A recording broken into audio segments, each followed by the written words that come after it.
Here we have this post over on X. It says, "This might be unpopular, but I find it very weird how a widow has stepped into a CEO role, delivered two speeches, one at a stadium memorial where Charlie's parents weren't even present, and is already going on a podcast just 2 weeks after her husband was taken out, instead of being at home with her two young children who just lost their lives." So a little bit down, he makes a correction and talks about how the parents were actually there, but they weren't acknowledged and all of this stuff, right? It says, "I say this with all due respect for Charlie's legacy, for Erika and the family. It's just what a lot of people are thinking." It is what a lot of people are thinking, to this dude Antoon's credit. I think a lot of people are wondering how she has the resilience to get up on stage, all the pyrotechnics, hugging on Trump, giving speeches, and she doesn't seem to be outwardly affected all that much by what happened. I know there's moments where we see her crying and all of this stuff. And also, I don't think that anybody expects her to just be bawling her eyes out 24/7. But in the wake of what happened to Charlie Kirk, I think all of us would expect just like a different type of grieving. None of us have gone through what she's going through in terms of the publicity of it, the scale at which he was operating, all of that stuff. None of us have gone through what she's gone through. So we can't necessarily say what her grieving process is supposed to look like. TPUSA is a huge company. You know, Charlie's net worth, the family net worth was like 12 million. And if you're making 12 million, if you've amassed 12 million and you're paying all of these people and you have chapters in so many different universities, you're managing a large company. And she's taking up the helm of that. So she doesn't really have time to be depressed. But the thing that is on everybody's mind is how it seems that she has moved on from the situation so quickly to steer herself into the mindset to be a CEO again. Like you said, we don't know her grieving process. It just seems all too quick. Now, because of how everybody on the left, I apologize, not on the left, how everybody on the right seemed to take advantage of, either as a narrative perspective or for an attention perspective, to capitalize off of Charlie Kirk's assassination. It seems like more than them being his friend, they are opportunists. The only person, not the only person, but one of the few people that I've seen be like an actual friend to Charlie Kirk in his passing is Candace Owens. She's got a conspiracy theory that she's going through a whole series over on her channel where she's talking about what might have happened and Charlie wasn't taken out by Tyler Robinson. It's a bigger conspiracy there. You can say Candace Owens is being an opportunist. She's making a bunch of different videos about them. They're being monetized on her YouTube. But for all intents and purposes, she was one of the few people that's going out there saying, hey, I'm doing some investigative journalism. I'm going to get to the facts, whether that be talking to people that are on the ground over there, talking to students, finding out about the house that he was supposedly hiding in immediately after, like a field or something. She's one of the few people. And I think for the most part, a lot of us are genuinely disgusted with how his memory is being treated. And this is coming from somebody that has very, very, very differing views from Charlie Kirk. Not a fan of him. I don't respect his work. I say that with all due respect. Rest in peace. You know, he shouldn't have been brutalized in the way that he was brutalized, but it is what it is, right? So for all of us that don't necessarily care for him, didn't care for what he stood for, we all still find it very distasteful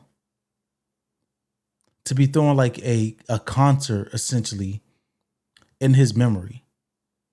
People using it as like a networking opportunity in order to get in front of President Trump or Erika Kirk or people at Turning Point USA. Because if you think all of the tens of thousands of people that attended his funeral were there because they respected, only because they respected what Charlie Kirk stood for and what he did and they wanted to honor him, you're kidding yourself. Some of those people came there because they are also opportunists that are looking for a way to elevate their career. So take it for what it is. I agree with Antunes, and it seems like quite a few people over on Twitter agree with him. Let me before we get out of here, let me just play. Let me just show you guys some of these tweets. So this comes from Powerpuff Girls. It's the lady that acted like she was in distress, and then she turned out to be one of the villains, right? Here's Erika Kirk and Donald Trump. They got a little close, a little too close for my liking. I'm going to show you that picture next. But like I said, this was his memorial that just happened this past weekend. That was less than 2 weeks after he was brutalized, right? So she was up on stage smiling, not a teary eye in sight based on what we saw here, right? She did give that weird speech after his passing, her first public statement where she said, this widow's cries will echo like a battle cry or something like that. Extremely weird. This is not a movie. I'm not entirely sure what she was going for there, but I thought it was strange. Okay, so this has been going around as well. A lot of people have been basically posting up the fact that she was a model back in one of Trump's pageants way back in the, not way back in the day, but like around 2012 is what's being passed around in terms of information. So here she is in her swimsuit. Here she is hugged up extremely close on Donald Trump. I'm not sure entirely what their relationship is, right? She was in this pageant. Did she know him personally? I don't know. I don't know the history. I do know that Charlie Kirk was a big supporter of Donald Trump. And it was also distasteful when he was on the White House lawn. Somebody asked him how he felt about a week after Charlie's passing. And then he immediately moved on to talking about his ballroom, right? So this is what I'm saying. This is in the same vein of what I was saying about people not necessarily caring about Charlie Kirk or his legacy. They're caring about the fact that they lost a spokesperson, or they were trying to use his passing as an opportunity to elevate themselves, use it as a talking point to further their own agenda. But here's Trump and Erika Kirk. Very, very close, it seems. And people said she was Miss Arizona 2012 for Trump's Miss USA pageant. Her mom worked at the Department of Homeland Security and has ties to the Department of Justice. She was a millionaire before marrying Kirk and now has amassed his fortune and media empire. People are saying she is one of the most powerful women in America, and fans are even encouraging her to run as VP in 2028. I don't know about all of that. Is she one of the most powerful women in all of America because her husband, who was very, very popular, passed away? I would say no. If people think like Melania Trump can come up and start pushing some sort of like policy or something because her husband is Donald Trump, or Michelle Obama is going to come up and start pushing policy based on the fact that her husband is Barack Obama or Biden's wife or whatever. That's not necessarily how things work. You're important to people based on the tie that you have to your spouse, right? Her spouse is gone, but she is not the person that people have a parasocial relationship with. They like Charlie Kirk for whatever reason they like him, or they dislike them. They're not going to look to her as a source of information and like somebody to guide them. She's not going to have the same talking points. She's not going to have the same education. They're not going to have the same relationship to her. So while she is in a position of taking over his podcast, potentially taking over Turning Point USA as a CEO, and while these are big and powerful platforms, I believe he has millions of subscribers on YouTube. And I think they said Turning Point USA does tens of millions of dollars in revenue, right?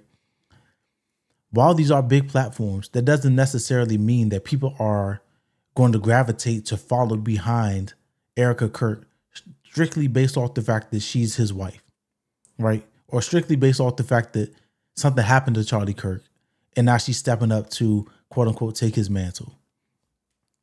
People are saying she should run for VP in 2028. Based on what?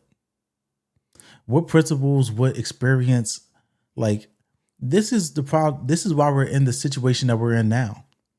because you guys let somebody that's in media with no experience, which can be a benefit or can be a detriment, but you let somebody in media with no experience in terms of policy, in terms of running the country, in terms of being a good business person.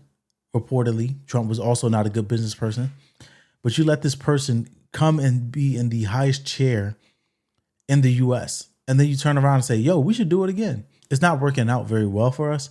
So I'm hoping that she doesn't attempt to make a run in 2028. You guys can let me know what you think. This is Erika Kirk.